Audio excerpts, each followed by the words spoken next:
وہی بات جو علامہ اقبال رحمۃ اللہ نے فرمائی ہے، عجیب و سادہ اور رنگی ہے داستان حرم، نہایت اس کی حسین ابتدا ہے اسماعیل۔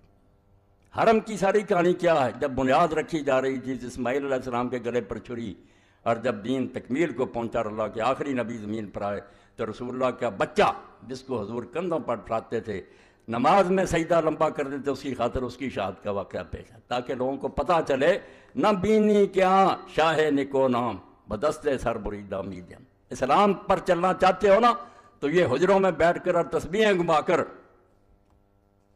اس دین پر نہیں چلا جا سکتا۔ یہ دین جان مانگتا، اور جان بھی ان بندوں کی مانگتا ہے۔ لوگ حیران ہوتے ہیں اللہ کے نیک بندوں کو کیوں مشکلیں پیش آتی، اور الٹ نتیجہ نکالتے ہیں کہ اگر وہ نیک ہوتے، اللہ کے پیارے ہوتے، کیوں مارے جاتے۔ بالکل غلط بات۔ انبیاء علیہ السلام قتل ہوئے ہیں، حالانکہ دیکھنے کی بات یہ ہے کہ آپ جب قربانی دیتے ہیں تو قربانی کے لیے وہ جانور تلاش کرتے ہیں جو بے عیب ہو، بے عیب جانور۔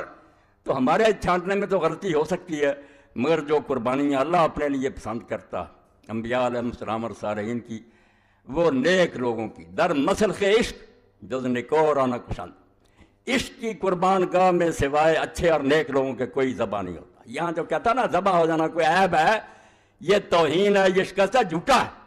یہی تو اصل قربان گاہ ہے کہ اللہ کی راہ میں جان دے دی، اللہ کو خوش کر لیے۔ در مسلخ عشق جز نکورانہ کشند، عشق کی قربان گاہ پر سوائے نیک اور اچھے لوگوں کے ذبح نہیں کیا جاتا کسی کو۔ لاگر صفتنا و زشت خورانہ پسند، اللہ بالکل ان لوگوں کو اپنے راستے میں جان دینے کی توفیق ہی نہیں دیتا جن میں عیب ہوتے ہیں، خامیاں ہوتی ہیں، ان کو مردود ٹھہراتا کہ جاؤ دنیا میں عیش کرو، مزے کرو، کسی حکومت کے کاسا لیس ہو جاؤ، پیالے چاٹو اور دانش فروش بن جاؤ۔ میں دو لفظ بولوں گا، دانش فروش۔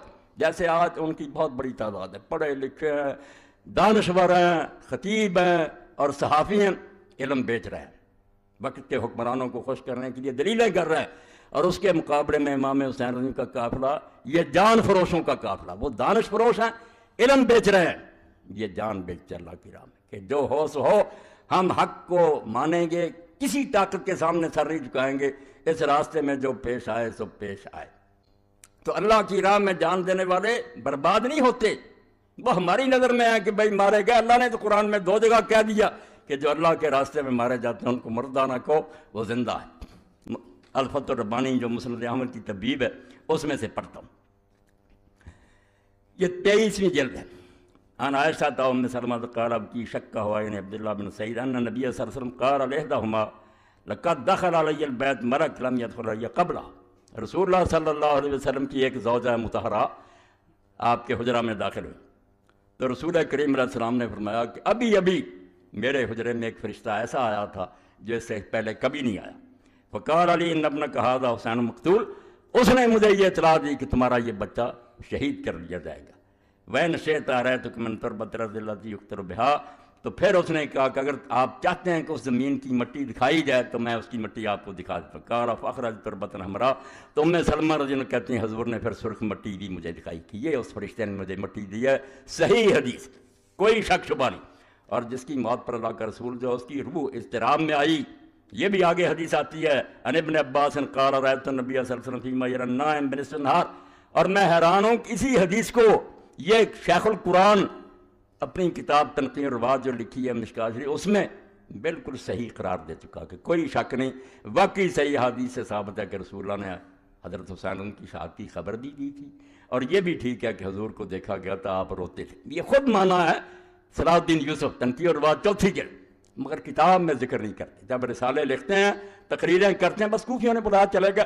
اب جس کی پیدائش کے وقت ہی اللہ کے فرشتے نے اطلاع دے دی، اور اس واقعہ کو ہم بھی اتنا سمجھا کہ باقی اطلاع دینے کے لیے روز فرشتے آتے تھے، مگر اس کے لیے فرمایا ایسا فرشتہ آیا جو کبھی بھی آسمان سے پہلے نازل نہیں ہوا۔ تو ابن عباس پھر جس دن شہید ہوئے اس دن کا واقعہ بیان کرتے ہیں، رأیت النبی صلی اللہ علیہ وسلم فیما یری النائم بنصف النہار، اس کو بھی صحیح کہا کہ میں نے دوپہر کے وقت اللہ کے رسول علیہ السلام کو خواب میں دیکھا، وہ قائم اشس اکبر بیدہ قارورہ فیہا دم، حضور کھڑے تھے، آپ کے بال بکھرے ہوئے تھے، بدن مبارک پر، داڑھی مبارک اور سر مبارک پر مٹی پڑی ہوئی تھی، ہاتھ میں شیشی تھی، اس میں خون بھرا ہوا تھا۔ فقلت بأبی انت امی یا رسول اللہ ما ھذا، میں نے گھبرا کر کہا اللہ کے رسول یہ کیا معاملہ ہے، آپ کی کیا حالت بنی ہوئی ہے اور یہ خون کیسا ہے؟ قال ھذا دم الحسین واصحابہ، فرمایا یہ حسین اور اس کے ساتھیوں کا خون ہے، لم ازل التقط منذ اليوم، میں صبح سے اس کو اکٹھا کر رہا ہوں، فاحسن ذلک اليوم۔ تو حضرت عبداللہ ابن عباس رضی اللہ عنہ فرماتے ہیں ہم نے وہ دن اور گھڑی یاد کر لی، فوجدوا قتل فی ذلک اليوم، جب قافلہ لٹا پٹا واپس آیا تو ہم نے دیکھا کہ واقعی وہی دن تھا اور وہی وقت تھا جب رسول اللہ بے چین تھے عالم ارواح میں، ان کا نواسہ شہید ہو رہا تھا۔ ان کے ہاتھوں سے لٹی باغ رسالت کی بہار، جو نمازوں میں صدا پڑھتے رہے صلی اللہ علیہ وسلم۔